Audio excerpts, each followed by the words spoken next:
j'ai oublié de répondre à une question avant. Comment j'ai avec les 7 qui ont organisé l'événement avec le 28 et le 1000. C'est une loi qui a été adoptée en 2010, qu'on va organiser un comité de 7 personnes pour, qu'est-ce qu'on dit, supervise le processus.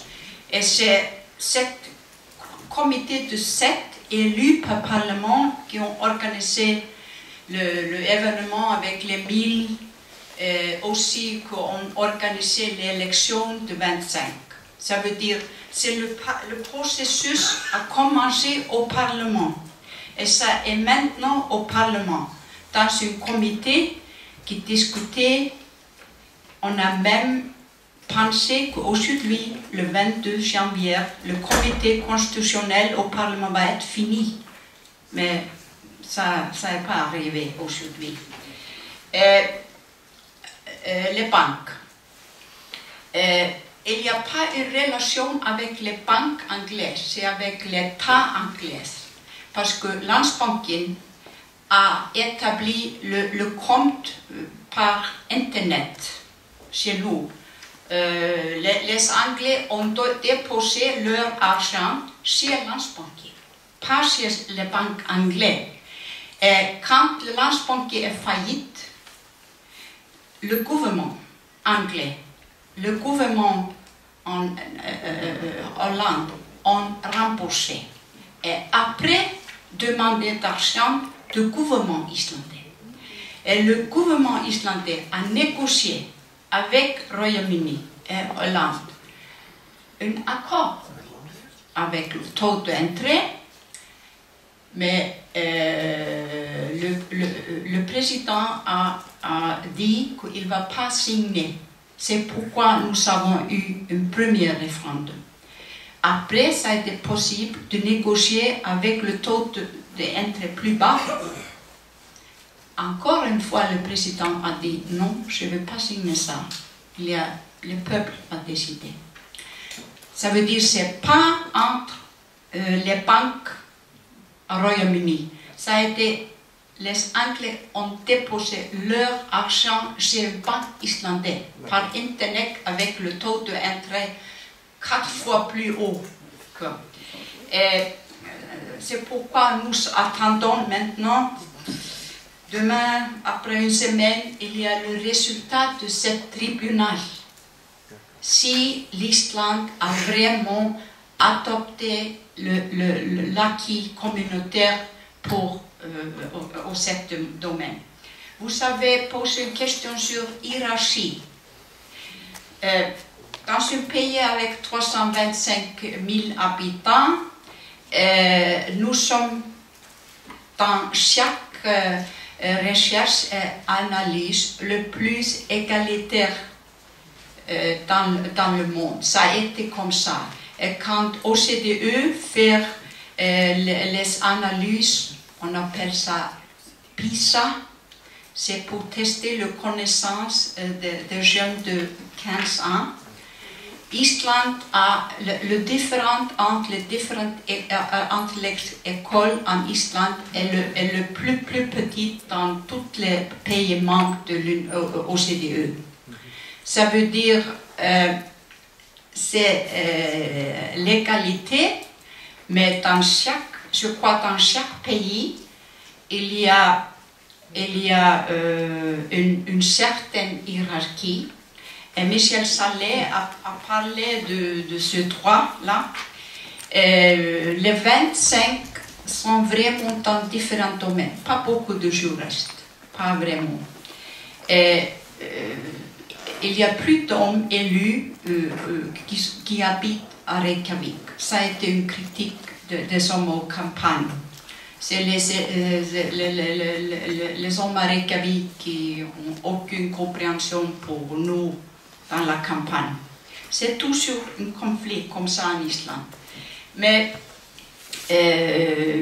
pour être connu, on a seulement quelques semaines pour se présenter.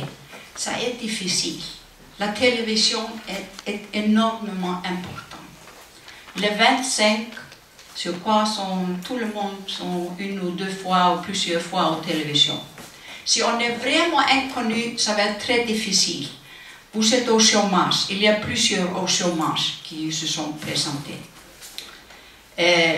Ça veut dire, je crois, dans tout le monde, c'est plus facile de voter pour quelqu'un qu'on sait un peu. Quelqu'un qui a écrit les articles, qui a proposé quelque chose.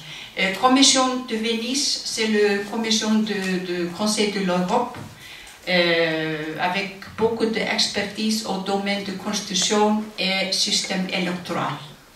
Islande, le Parlement en Islande a envoyé le projet de constitution et demandé d'avis.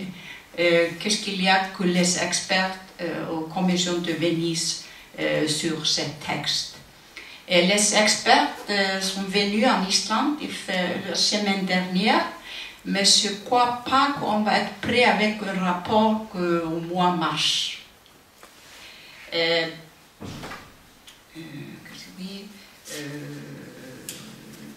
qu'il y a? Je crois oui, l'Union européenne.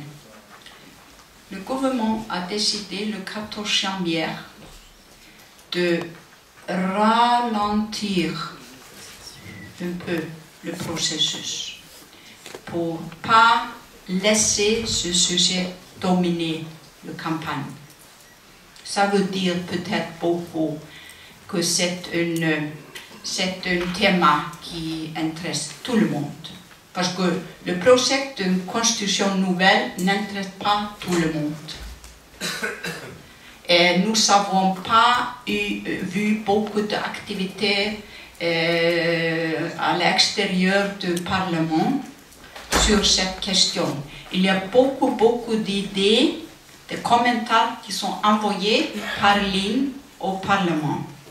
Mais c'est seulement le dernier week-end que les organisateurs de manifestations de casseroles ont appelé pour une réunion devant le Parlement. Michel, est-ce que vous savez combien de personnes sont là pour manifester leur soutien pour le projet de nouvelle constitution? Non, ça a été le dernier week-end.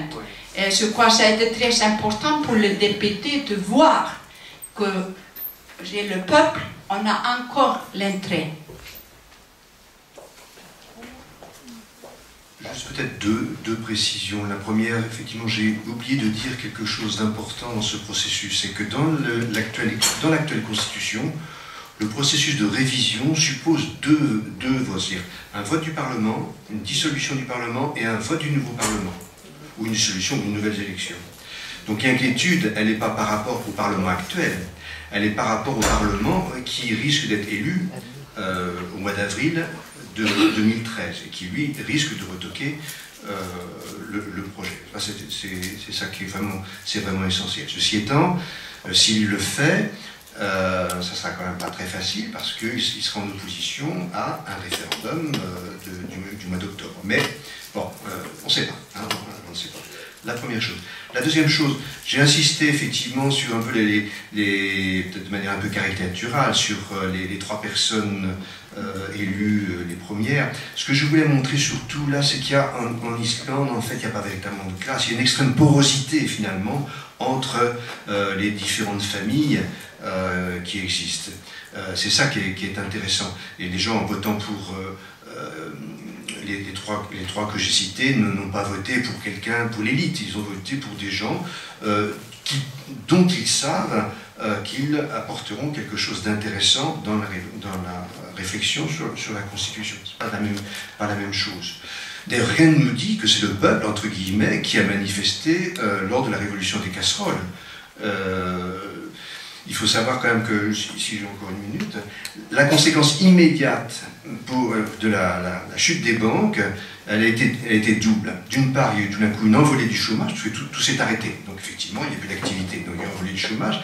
La deuxième chose, c'est qu'un certain nombre de personnes qui avaient emprunté pour leur maison, leur voiture, etc., sur des systèmes en fait montés par les banques, mais qui finalement indexaient les emprunts sur le yen et le franc suisse, hein, ça, puis éventuellement l'euro.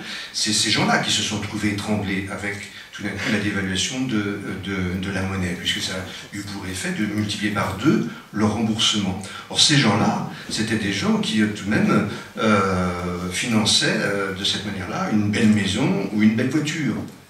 Il ne faut pas oublier ça. Donc il n'y a pas en Islande comme ça, comment dire, il n'y a pas de classe en Islande. Hein. Il y a effectivement, on peut dire qu'il y a une élite, il y a une chose comme ça, mais c'est une élite plutôt intellectuelle que véritablement économique.